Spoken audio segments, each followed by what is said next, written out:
श्रीचैतन्यप्रभुनवद्वे नित्यानन्दसहोदितं श्रीनन्दनन्दनं वन्दे राधिकाचरणद्वयम् गोपीजन समायुक्तं वृन्दावनं मनोहरम् नारायणं नमस्कृत्य नरं चैव नरोत्तमं देवीं सरस्वतीं व्यासं ततो जयमुदीरये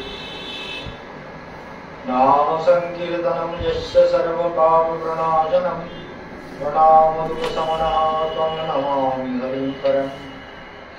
सर्वाग्रे परमार्थ गुरुदेव नित्यलीला प्रविष्ट भक्ति हृदय वनदेव गोस्वामी महाराजेर चरण कमल वंदना करी तार आशीर्वाद प्रार्थना करी। अमर कथा श्रवण पिपासु भक्तवृंद विद्वत् समाज वैष्णव मंडली स्नेहमयी करुणामयी वात्सल्यमयी मातृशक्ति সবাইকে জানাই আমার হার্দিক অভিনন্দন। আজ 14ই এপ্রিল অর্থাৎ বোধহয় দিন পয়লা বৈশাখ 14ই এপ্রিল 2024 রবিবারের প্রোগ্রাম শুনছেন। রবিবার সপ্তাহে 5 দিন কিন্তু আমার কথা আপনারা রূপসী বাংলাতে এবং ফোনের মাধ্যমে সবকিছুতে পাবেন। ভক্তি যোগাশ্রম ট্রাস্টকে সাবস্ক্রাইব করবেন, তাহলে ফোনে সব প্রোগ্রাম পেয়ে যাবেন। সব প্রোগ্রাম আমরা ফোনে দিয়ে দিচ্ছি, অর্থাৎ ফোনেতে ভক্তি যোগাশ্রম ট্রাস্ট মগজে ঢুকলো। একজন ফোন করে কি বললেন, ভক্তি যোগাশ্রম এসে?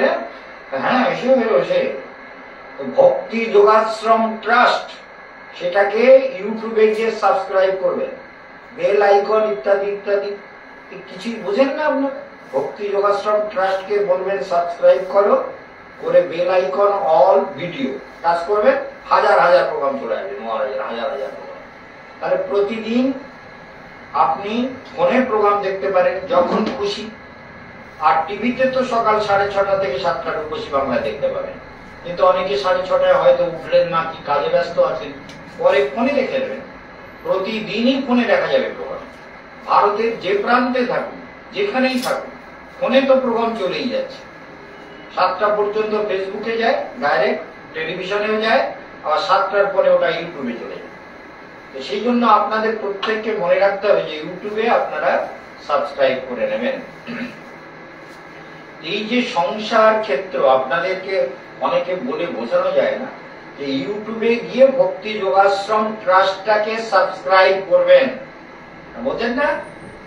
ওই ছোট ছোট বাচ্চাগুলো, চুটকেগুলো, পুটকেগুলো, এগুলো মার্কেটের থেকে বেরিয়েই সব বোঝে, আর আপনি আপনার মঙ্গলের কথাটা যেখানে শোনা যাবে সেটাকে শিখবেন না।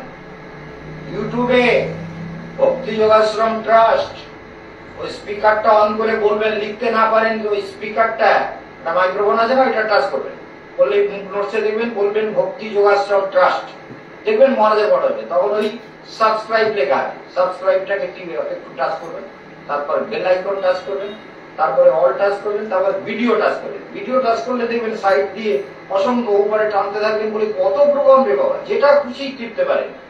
মহারাজের প্রত্যেকটা প্রোগ্রাম আপনার জীবন যুদ্ধের মহাঅস্ত্র। প্রতিটা প্রোগ্রামই আপনি দেখতে পারেন, কোনো ব্যাপার নেই। মহারাজের এই প্রোগ্রামটা ভালো আর ওইটা খারাপ, এরকম হয় না কিন্তু। যেমন সোনার এই দিকটা ভালো আর ওই দিকটা খারাপ, উত্তর দিকটা দক্ষিণ দিকটা এরকম নয়। কেশবানন্দের প্রত্যেকটি কথা আপনাকে জীবন যুদ্ধে সাফল্য দিতে পারে এবং আপনাকে ভগবানের অমৃত লোকে পৌঁছে দিতে পারে। সেই জন্য যারা এবার পরিক্রমায় যাবেন, অযোধ্যা থেকে শুরু করে গঙ্গোত্রী,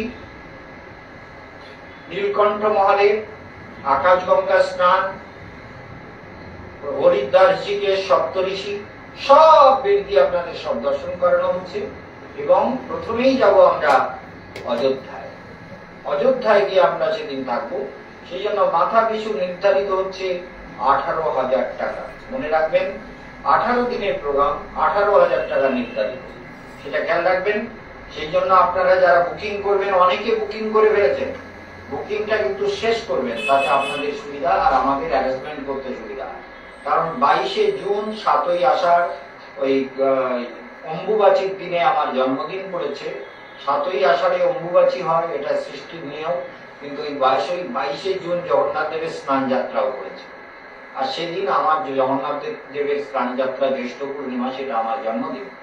সেই জন্য এবার সেটা পালিত হবে বাগবাজার গৌড়ীয় মঠের অডিটোরিয়ামে, যেটা চৈতন্য মিউজিয়াম করেছে তার অডিটোরিয়ামে আমাদের প্রোগ্রাম হবে। আর সকাল 9টা থেকে বুকিং বিকেল 3টে পর্যন্ত। দুপুরবেলা প্রসাদের ব্যবস্থা আশ্রমেই থাকবে, বাগবাজার আশ্রমে। এবারে জন্মদিন পালিত হবে বাগবাজারে, সেটা আপনারা মনে রাখবেন। আর যারা দীক্ষা নেবেন সে ব্যাপারে তারা পরে যোগাযোগ করে নেবেন, তাহলে দীক্ষা টিক্ষা নিয়ে আপনারা যোগদান করতে পারেন। আচ্ছা, এখানে কি বললেন যে জ্ঞানী ব্যক্তি যারা, অদ্ভুত ব্যাপার, এই জ্ঞান যাদের থাকে, হিন্দিতে একটা ভজন আছে, জ্ঞান তরাজু হাত মে লেকে তোল সকে তো আমরা ইজিলি দর্শন পাই পবিত্রকারিণী গঙ্গা। কারণ এই গঙ্গাতেই গঙ্গার প্রথম দর্শন হচ্ছে গঙ্গোত্রীতে। গোমুখ থেকে গঙ্গা বয়ে আসছে, গঙ্গোত্রী হয়ে চলে আসছে ঋষিকেশ হরিদ্বার হয়ে সোজা পৃথিবীর বিভিন্ন ধারায় প্রবাহিত হচ্ছে। সেই জন্য খুরের ধারের ন্যায় সংসার। একটু ডিসব্যালেন্স, খুরের ধার দেখেছেন তো, যে খুর যদি আপনাকে দেওয়া যায় যে দাড়িটা নিজে কাটো, তো যদি ব্যালেন্স না থাকে কচ করে কেটে যাবে। সেই রকম এই সংসারটা হচ্ছে খুরের ধারের মতো। সাবধান যে থাকবেন না, সে মরবেন। আর মরবেন মানে তো অনেক মরবেন, ছোটখাটো মরবেন না তো, বড় বড় মরবেন। মরবেন আর জন্মাবেন, জন্মাবেন আর মরবেন, মরবেন আর জন্মাবেন, মায়ের গর্ভে শয়ন করবেন, আবার জন্ম নেবেন। এটাই সৃষ্টির অনন্তকালীর নিয়ম, আর এটাই বিধি বিধান মতো চলেছে। এই কমপ্লিট ইন্ডিয়ান ফিলোসফি। ইন্ডিয়ান ফিলোসফিটাকে যতদিন পর্যন্ত আপনি নিজের চেতনার মধ্যে না ঢোকাতে পারবেন, অর্থাৎ এই ফিলোসফিক্যাল নলেজ যদি আপনার মধ্যে না থাকে, ভারতীয় দর্শন সম্পর্কে আপনার হৃদয়ে যদি উপলব্ধি না থাকে, আপনাকে আমি কি শেখাবো, কি বোঝাবো? বোঝানো যাবে? বলে হৃদয় পীড়িত যার কৃষ্ণ চিকিৎসকতা, কৃষ্ণ চিকিৎসক হয়ে যায়, ডাক্তার হয়ে যায়। হৃদয় যদি পীড়িত হয়, প্রভু আর তো সংসার ভালো লাগে না, সংসার যাতনা আর নাহি সহে, জনম মরণ মালা গোপীনাথ বুঝাও সংসার জ্বালা। তাহলে ওকে বললে হবে না, ভেতর থেকে বলতে হবে যে সংসার জ্বালায় আর যেন না পড়ি। তার জন্য যার সত্যি সত্যি জ্বালা মনে হচ্ছে সে কি করবে? ওষুধ খুঁজবে, তাই না? যার ধরুন আপনার গায়ে খানিকটা তেল পড়ে গেল, কি কোনো কারণে পুড়ে গেলে, কোন একটা গরম জিনিসে হাত দিয়ে ফসকা পড়ে গেছে, আপনি কি করবেন? আপনি তখন কিছু না কিছু দেবেন, বারমাল দেবেন বা বরলিন দেবেন বা তেল লাগালে উপকার হয়। সর্ষের তেল পুড়ে গেছে না বলে কোন সর্ষের তেলের নাম না করে তেল লাগিয়ে দেবেন, একটু লবণ লাগিয়ে দেবেন, সর্ষের তেল লাগিয়ে লবণ লাগিয়ে দেবেন, দেখবেন তাতেও ব্যথা করে, পোড়া জায়গা জ্বালা কমে যায়। আর আলু একটুখানি পিষে লাগিয়ে দেবেন, তাতেও কমে যায়। কিংবা কলগেট লাগিয়ে দেবেন, তাতেও কমে যায়। এটা মনে রাখবেন। তাহলে আমরা সংসার পথে এসেছি, যদি আমাদের সত্যি সত্যি জ্বালার অনুভব হয়, তো জ্বালা নিবারণ কিসে হয় সেটাও তো আমাকে চেষ্টা করতে হবে। এটা তো সত্য কথা।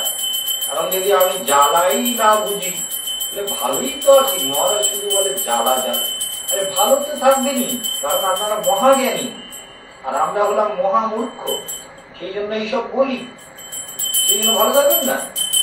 হ্যাঁ,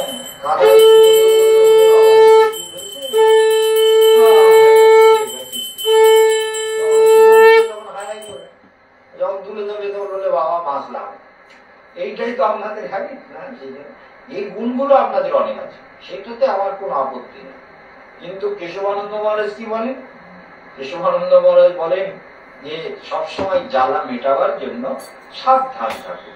যেমন যারা ধরুন অগ্নি নির্বাপনের যারা বাহিনী আছে, এই ফায়ার প্রিভেনশন গ্রুপ, তারা কি ড্রেস পরে বলুন তো, যাতে অল্প স্বল্প আগুনে তাদের বডিতে কোন রকম প্রভাব না পড়ে, সেই রকম ব্যবস্থা নিয়েই তারা যায়। কিংবা এই বম যেগুলো যারা ডিফিউজ করে, বম ডিফিউজ কোয়াড যারা থাকে তারা বম ডিফিউজ করার জন্য এমন ড্রেস পরে যে বম ডিফিউজ করতে গিয়ে যদি বমটা ফেটেও যায়, সে যদি ছিটকেও যায়, অন্তত মরবে তো নাই, তার শরীরে বমের আঘাত হয়তো পড়ে গিয়ে একটু চোটফোট লাগতে পারে, কিন্তু বমের আঘাতে তার বডি পা উড়ে যাবে। সেই রকম যারা জ্ঞানী পুরুষ হন তারা ওই রকম, তাদের জ্ঞান রূপী ওই ড্রেস, জ্ঞানের ড্রেস তারা করেছেন, তো তাদের কোনো বিপদ হয়। এই জন্য এখানে বলছেন কিম্ন করত্তবদ্যম, অর্থাৎ তার কি করতে পারে সংসার? কিছুই করতে পারে না। বুঝতে পারছেন? এই জন্যই জ্ঞানীরা বলেন, আর কেন মায়া জালে করিতেছ জীবন, নাহি ভাব বদ্ধ হয়ে রবে তুমি চিরদিন। আর কেন মায়া জালে করিতেছ জীবন, এখনো ভক্তি বলে কৃষ্ণ প্রেম সিন্ধু জলে, ক্রীড়া করি অনায়াসে লভ তুমি কৃষ্ণ দিন। আর কেন মায়া জালে পড়িতেছ জীবন। তাহলে কি বুঝতে পারলেন? আর মায়া জালে পড়ছো কেন? মিন, মিন মানে মাছ, মছলি, বুঝেছেন? মায়ার জালে যদি মছলি ফাঁসে তার অবস্থাটা কি হবে? মায়ার জালে ফেসেছেন, ভালো করে আনন্দে থাকুন, ধ্যান করুন, মন্ত্র জপ করুন, আর মায়া যাতে আপনাকে না জ্বালাতে পারে, পোড়াতে পারে, আবার মাতৃগর্ভ যন্ত্রণা না হয়, কিংবা আবার নিম্ন জনিতে না চলে যান। যে জনিতে যাবেন, যেমন ধরুন মরণের পর আপনার সন্তান যদি থাকে, ভালো করে মনে রাখবেন, আর সন্তানরা যদি পিণ্ড দান করে, ধরুন আপনি মরণের পর বাঘ হয়ে জন্মালেন, তাহলে জন্মাবার পরে সন্তানরা আপনার আত্মার মঙ্গলের জন্য, আপনার সুখের জন্য, আপনার আনন্দ লাভের জন্য তারা যদি তর্পণ করে, তারা যদি প্রার্থনা করে, তারা যদি অর্ঘ দান করে, তারা যদি পিণ্ড দান করে, তারা যদি আপনার উদ্দেশ্যে দান করে, তাহলে কি হবে জানেন? ব্যাঘ্র জনিতেও আপনি সুখে থাকতে পারবেন। তাহলে বাঘকে মশা আছাড় দিয়ে মারছে দেখেছেন তো? বাঘকে কুমিরে কামড়ে ধরে চিৎ করে ফেলছে দেখেছেন? তাহলে বাঘ হয়েও শান্তি নেই, বাঘ হলে কি হবে? তাহলে কি বুঝতে পারছেন? আর যদি সন্তান আপনার মঙ্গলের জন্য শ্রাদ্ধ, মাঙ্গলিক কার্য, যত রকমের শুভ কাজ, পিণ্ডদান, তর্পণ করে, আর আপনি যদি প্রেত জনিতে থাকেন, সেখানেও কিন্তু অনেকটা শান্তি পাবেন। সেদিন বলছিলাম না, নৈনিতালে আমাদের এক ভক্তকে, আমাদের বুড়ি আশ্রমে যে থাকে, ওর মাকে ধাক্কা দিয়ে ফেলে দিয়েছে। সে আবার ওর এক পিসে মশাইয়ের মেয়ে, বলে তুই ফেললি কেন? মানে ভর হয়েছে তো, ওঝা ধরেছে, বলে ফেললি কেন ওকে? বলে আমার সেদিন খুব কষ্ট হচ্ছিল, আমি দুজনকে ফেলেছি। আর একজনের নাম করলো, আমি বুঝতে পারিনি। যাই হোক, বুড়ির মা, তার নাম সবিতা, আমাদের আশ্রমের আমার শিষ্যা, বুড়ির মা, বাবা সহ, দাদু, দিদিমা সহ। এই জন্য ফেলে দিয়ে বলতে, আচ্ছা তুই তো বিরাট অসভ্য, তারপর কোমরের ব্যথাটা আমি সারিয়ে দিয়েছি, হাত দিয়ে আমি সারিয়ে দিই, দুদিন জ্বালিয়ে দিলাম, ঠিক হয়ে গেল। কোমরের ব্যথা সারিয়ে দেওয়া যায়, কিন্তু ফেলে দিয়েছে ভূত কেন? বলে আমার ভীষণ শরীর টরীর জ্বালা করছিল, অস্বস্তি হচ্ছিল। বলে ওই তোর মুক্তি হয়নি, তোর জন্য যে পিণ্ড দিতে গেল গয়ায়, বলে পিণ্ড দিতে গেল কি?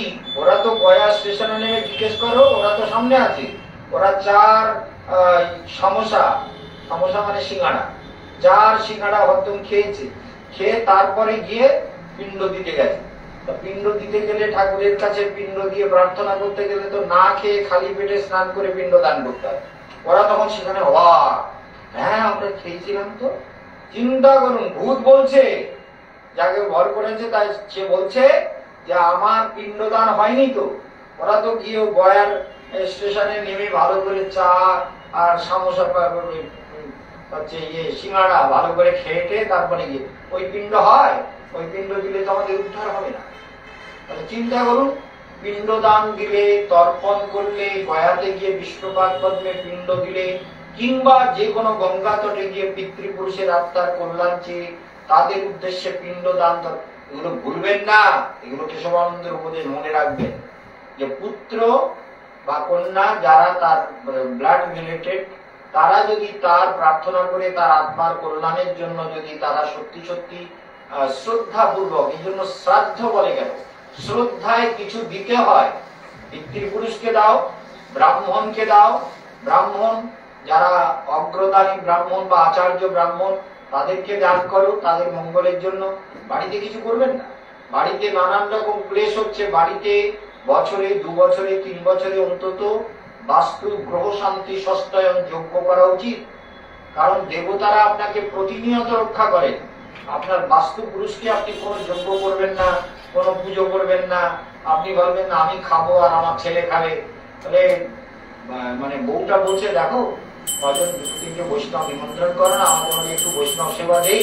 একটা কাঁঠাল রেখেছে, বেশ বড় বড় কাঁঠাল, তার কাঁঠালটা সাধুদের খাওয়াবো আর কাঁঠালও খাওয়াবো, একটু সাধু সেবা হোক। কি বলে রে পাগলি, শোন তোর ছেলের নাম হচ্ছে হরে, মানে হরে কৃষ্ণ, হরে বলে, হরে বলে আরে আরে আমি বৈষ্ণব আর তোর মা বৈষ্ণব আর বৈষ্ণব হরে, ঘরে ঘরে বৈষ্ণব থাকতে কাঁঠাল খাবে পরে, এই কোন কথা? আমরাই খাবো, আমরা কি কম বৈষ্ণব আছি? আপনারা যদি ওই রকম মনে করেন তাহলে অন্যকে কেন দেব? ভূতের নামে প্রেতের নামে ব্রাহ্মণকে সাধুকে দেবস্থানে কেন যজ্ঞ করব? যজ্ঞ করে টাকা দিয়ে কেন করাবো? তো মনে রাখবেন পরিণাম নিরাশা, বুঝেছেন? সাধুকে বাড়িতে এনে যজ্ঞ করাবেন না, বাড়িতে নানান অশান্তি হবে, নানান ক্লেশ হবে, নানান মানসিক ক্লেশ। যত ভাবি সব ক্লেশ, যা কিছু পাবেন সবই যন্ত্রণা। কারণ গ্রহ শান্তি সস্তায়ন যজ্ঞ প্রতিটি গৃহে করা, মাঝে মাঝে করাতে হয়। যেমন আমাদের যতীন শিকদার, রমা শিকদার, আমাদের শ্যামলী ঘোষ, ওই রমার বোন শ্যামা, এরা সব বাড়িতে যজ্ঞ করে এবং এই যজ্ঞ করার জন্য বাড়িতে অশান্তি উদ্বেগ যন্ত্রণাগুলো কমে যায়। গুরুদেবের কথা একেবারে অক্ষরে অক্ষরে মানে। যারা মানে আমাদের সীমা ঘোষ, মনতোষ ঘোষ, এরা গুরুদেবের কথা মেনে চলে, গুরুদেবের মানে যা আদেশ সেগুলোকে ভক্তি করে পালন করে। তাহলে যারা পালন করবে, যারা কেশবানন্দের আদেশ পালন করবে, তাদের জীবন তো সুন্দর হবেই হবে। আমাদের তপন মন্ডল, যে 82টা ব্যাংকের এখন চিফ ম্যানেজার, বাঁকুড়া ডিস্ট্রিক্টের যতগুলো ব্যাংক আছে তার চিফ ম্যানেজার, তো বলছে গুরুদেব আমার ডিসেম্বরে রিটায়ার হবে, এই 24শে ডিসেম্বর। রিটায়ারের আগে কি করে যাই অক্টোবরে পরিক্রমায়, যেতে পারছে না। আর ঠিক আছে তাহলে আমাদের রেখে ঝুম্পাকে পাঠাবো। বলে হ্যাঁ সে পারি, আমার সঙ্গে তো ঝুম্পা গতবারে সব জায়গায় সারা দক্ষিণ ভারতের সব তীর্থ করে এসছে, একদম লক্ষ্মী, যা একদম কোনো ডিস্টার্ব করে না, সঙ্গে থাকে, বাস পরিক্রমা করে, গুরুদেব যা বলে তাই ঝুম্পা দিকে আসো, এবার এটা বলো, বলে ঠিক আছে। এই যে গুরুদেবের প্রতি যারা সমর্পিত চিত্ত, গুরুকে যারা শ্রদ্ধা করে ভগবানের মতো, গুরু হচ্ছে আমাদের জীবনের কর্ণধার। কর্ণধার বুঝলেন? কর্ণধর তরণী তটস্থ করো, কথাটা রাস্তা বোঝেন তো? তরণী মানে নৌকা আর কর্ণধার মানে মাঝি, তটস্থ করো মানে তীরে নিয়ে এসো। এরূপ বা সাধারণ বাংলা পদ না থাকলে তো খুব মুশকিল। এই জন্য এই কর্ণধার হচ্ছে গুরুদেব, অর্থাৎ সংসার সমুদ্রকে পার করার জন্য গুরুদেব জানেন কি করে এই মায়াময় সংসারকে পার করতে হবে। মায়াময়, সর্বম মায়াময়ম জগৎ, এই মায়াময় জগতে আপনি জন্ম নিয়েছেন। মনে রাখবেন আপনার পুত্র সন্তান তাদের যদি ছোটবেলার থেকে ভালো কালচার না দেয়, সে বলবে যে এর পরিণাম এরকম হবে। যেমন জ্যোতি বসু বলে আমি মরলে আমার পিণ্ড দান টান করতে হবে, শ্রাদ্ধ করতে হবে, ও যাবে সোজা জমের বাড়ি, তারপর রক্তের যারা রিলেশন তারা শ্রাদ্ধ পিণ্ড দান করেনি, জ্যোতি বসুও তার বাবার জন্য করেন। কারণ এরা বলে I do not believe god and religion, এই ধর্মের এসব তারা মানে না। হিন্দু কৃষ্টি কালচার, হিন্দু ধর্মে জন্ম নিয়েছে, তার বউ মানে কমলা বসু, সে মানে না। তা মরে কোথায় গেছে তার ঠিক আছে, যেখানে গেছে সেখান থেকে ধীরে ধীরে নিচে আসছে, উপরে আর যাবে না, নিচেই আসতে হবে। কারণ ওর মঙ্গল কামনা করার মতো কেউ নেই। ওর মঙ্গল কামনা কে করবে? ও তো নিজেই নিজে সর্বনাশ করে। বলে পিণ্ডদান তর্পণ করার কোনো দরকার নেই। তাহলে তর্পণ না করলে কি হবে? আত্মার অধোগতি হতে লাগে। মনে রাখবেন, কাল ক্রীড়তি গচ্ছতায়ু, কাল আয়ু নিয়ে খেলা করছে। তদপি নো মুঞ্চত্তা আশাবায়, নো মুঞ্চতি আশাবায়, আশা কিন্তু যাচ্ছে। ভালো করে মনে রাখবেন, আশা বসে ভ্রমে যথা, পাবে কি সুখ জীবনে। পাবে কিছু পেয়েছেন? কেউ পেয়েছে? কেউ সুখী হয়েছে সংসারে? এই দুর্লভ সংসারে, এই দুর্গম সংসার সমুদ্রে পড়ে কেউ সুখী হয়? কেউ বলেছে যে হ্যাঁ আমি কি সুখে থাকলাম গো, আমি এবার শান্তিতে চলে যাই? বলেছে কেউ? আরে মরবেন, শুধু মরবেন। বুঝতে পেরেছেন? কেশবানন্দ মহারাজের কথাগুলো শুনবেন।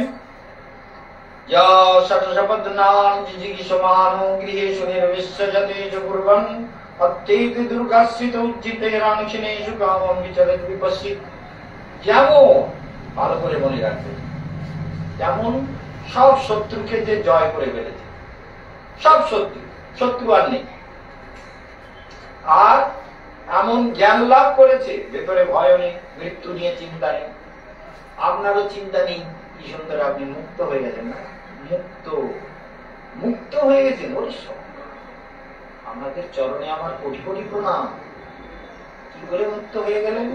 আমরা তো ছোটবেলার থেকে ভগবানের জন্য কত কেঁদেছি, এখনো নিরন্তর সাধনা করি যাতে মন কখনো অনলয়নিলে যেদিকে দেখি, সবসময় মনকে বলি, অথবা যেদিকে ফিরাই আঁখি, অন্তরে বাহিরে অরূপ নেহারি, নবঘন শ্যাম সুন্দর দীনবন্ধু কৃপা সিন্ধু কৃপা বিন্দু বিতর। এই করো হরি দীন দয়াময়, তোমার হতে মন দূরে নাহি রয়। এই করো প্রভু। নিন্দা চান্দার চেষ্টা আপনাদের কিচ্ছু রাখবে না, আপনাদের সব কেল্লা ফতে করে ফেলছে। রাজা যেমন কেল্লা ফতে করার পর সব রাজাদের জয় করে, যখন সে তার শত্রু জয় করে ফেলেছে, আর রাজ্যের আর কোনো শত্রু নেই, সবাই রাজাকে ভক্তি করে, ভালোবাসে, কারোর কোনো রাজার প্রতি অশ্রদ্ধা ভাব নেই। যখন রাজা তার সৈন্য সামন্ত বা তার সমস্ত দূতের মাধ্যমে জানতে পারে, তখন রাজা মুক্ত মনে চারিদিকে ঘুরতে পারে, তার ভয় নেই, তাকে কেউ মারবে না, তাকে সবাই ভালোবাসে। ঠিক তেমন যে জ্ঞান লাভ করেছে, জ্ঞানের দ্বারা ইন্দ্রিয়গুলো জয় করেছে, জ্ঞানের দ্বারা ইন্দ্রিয়গুলো জয় করে ফেলেছে, আর ওই জ্ঞানের দুর্গের মধ্যে বাস করছে। ভালো করে মনে রাখবে, দুর্গ মানে কেল্লা। কেল্লা বোঝেন তো? কেল্লা দেখলেন? দুর্গ, কেল্লা, লাল কেল্লা, রাজার সব বড় বড় কিলা। রাজস্থানের বড় বড় রাজাদের সব কেল্লা রয়েছে, বিরাট বিরাট সব। আগ্রায় রয়েছে, দিল্লিতে রয়েছে, কত কত যায়। কেল্লা ফতে করে ফেলছে। কেল্লা ফতে করতে হবে। এই সংসার রূপী কেল্লায় পড়ে পাক খাচ্ছেন তো, যদি ফতে করতে পারে না কোনো কথা নেই। মনগুলো যদি ভালো বেরিয়ে যায়, ভেতরে যদি সদ্গুণ জাগে, চিন্তা ভালো হয় নিরন্তর। এই করো হরি দীন দয়াময়, তোমার হতে মন দূরে নাহি রয়। আমার মন যেন দূরে না থাকে। যেমন জলের তরঙ্গ জলেতে মিলয়, চিদঘন শ্যাম সুন্দর দীনবন্ধু কৃপা সিন্ধু কৃপা বিন্দু ভিতর। তাহলে ভগবানে যদি মন ঠিক মতো জুড়ে যায় তাহলে আর মায়া তাকে আটকাতে পারে না। জগতের কামনা বাসনা ভোগ তৃষ্ণা ইন্দ্রিয় প্রবৃত্তি কোনো কিছু যাওয়ার জন্য আপনারা সবাই তৈরি হবেন। সবাইকে এখানে বিশ্রাম দিলাম। ওম শান্তি।